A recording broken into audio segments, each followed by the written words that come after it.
Yes, nongeye kugwikazaho kuri CC Free TV.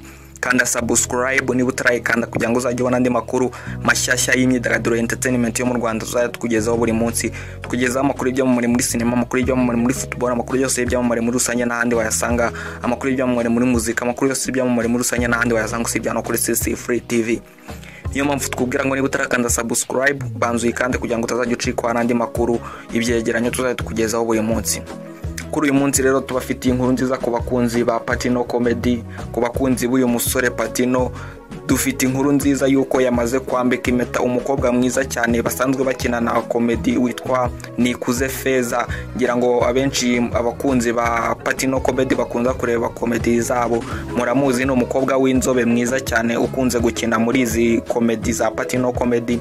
Uyu mukobwa rero Nikuze Feza yari amaze igihe kitari mu rukundo n'uyu musore Shema Fabrice cyangwa se Patino nk'uko abenshi mumuzi. N'urukundo bari baragize ibanga, batari barashatse ko bijya mu itangazamakuru, ariko baje kuba babishyira ku mugaragaro ubwo basohoraga ifoto uyu Shema Patino apfukamye ari kumubwira ati will you marry me, undi nawe ati yes. Ni ibintu byabaye mu ibanga rikomeye cyane, ariko finally Patino yaje kuba posting ifoto kuri Instagram ye. Gusa kugeza kuri ubu ngubu nta yandi makuru menshi arabivugwaho, situranamenya niba koko ari comedy bakinaga cyangwa se ari ibyanyabyo cyangwa se ari prank nk'ibi bisanzwe muri showbiz y'u Rwanda. Abavuga ko bakoze ubukwe batabukoze, abagenda bakina ibintu bitandukanye.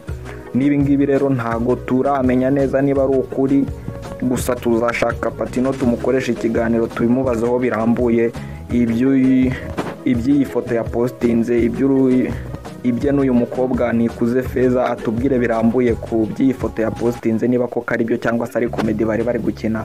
Gusa ibigaragara byo nuko n'ubundi aba bombi bari basanzwe bakundana, ariko bakaba barabigize ibanga.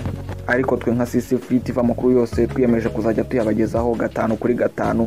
Uyu musore Shema Fabrice rero cyangwa se Patino, ngira ngo mu minsi ishize we na timu ye bakorana comedy, ngira ngo murabizi ko bapostinze video bari kwaka ubufasha bavuga ko ibintu bitameze neza mu by'ukuri, ko bari mu gihombo, ko nta kintu bari kubona ko abantu bagize neza babafasha.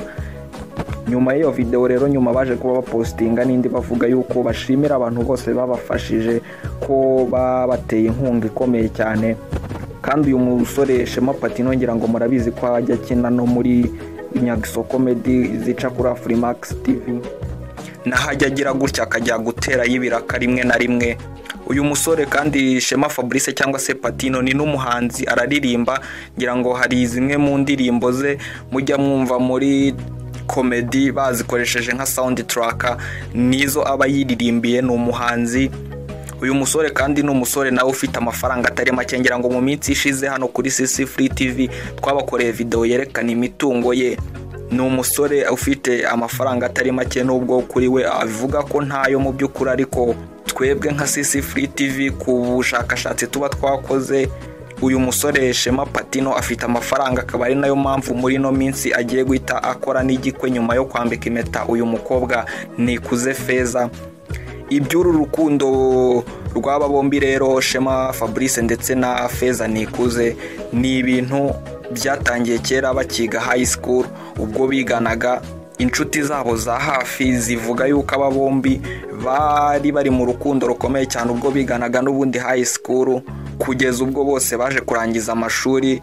Uyu nguyu Shema Fabrice cyangwa se Patino aza gushinga izi comedy ze zitwa Patino Comedy, ni nabwo yaje kuba rero akazi uyu Nikuze Feza. Ni naho baje kuba bakomereza urwo rukundo rwabo bakundanaga kuva high school. Kuri ubu ngubu rero bakaba banabisize ku mugaragaro, bambikana impeta. Bikaba binashoboka yuko mu minsi iri imbere uyu musore wacu rwose Shema Fabrice yahita anakora igikwe akadohoka.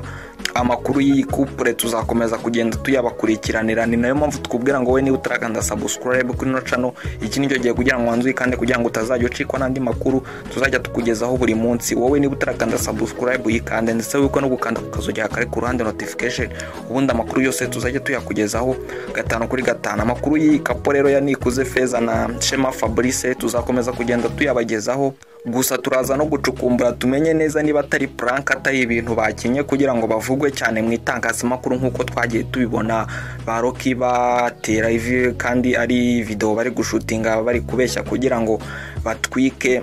Ibi nabyo rero bya Shema Fabrice na Nikuze Feza turaza kubanza tubicukumbure neza tumenye koko niba ari byo cyangwa se ari prank bakinye kugira ngo bavugwe cyane mu itangazamakuru ibyo benshi basigaye bita gutwika, dore ko muri no minsi Patino Comedy yasaga nkaho yigiye hasi ho gatoya urebye ku ma views. Patino Comedy mu by'ukuri muri no minsi ntago ihagaze neza cyane. Bashobora kuba rero bakoze aka kantu kugira ngo bongere bazamure izina Patino Comedy. Ibyo byose turaza kubibakurikiranira tumenye neza iby'iyi foto ya Shema Patino arimo arambika impeta uyu mukobwa Nikuze Feza. Turaza kubibakurikiranira amakuru yose tugenda tuyabagezaho 5 kuri 5. Gusa niba ari byo aba bombi tubabwira tuti felicitation, ni ibintu byiza cyane kubona comedy zaba ziri gutera imbere, kubona uyu musore Patino yaba agiye kubaka akaba umugabo, byaba ari ibintu bishimishije biha agaciro showbiz y'u Rwanda, biha agaciro abakinnyi ba sinema muri rusange cyangwa se abakinnyi ba comedy muri rusange, kubona umusore muto nk'uyu nguyu akora ubukwe. Kandi andi makuru wamenya nuko inshuti za hafi z'uyu musore Shema Fabrice zivuga yuko uyu musore arimo arapanga ubukwe mu minsi iri imbere we n'uyu mukobwa Nikuze Feza.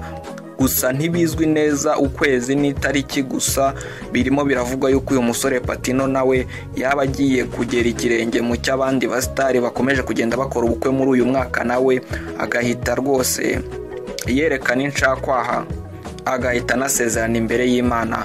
Byaba ari ibintu byiza, nkeka ko abakunzi b'uyu musore Patino bakishimira kubona uyu musore wabo agiye kuba umugabo akubaka.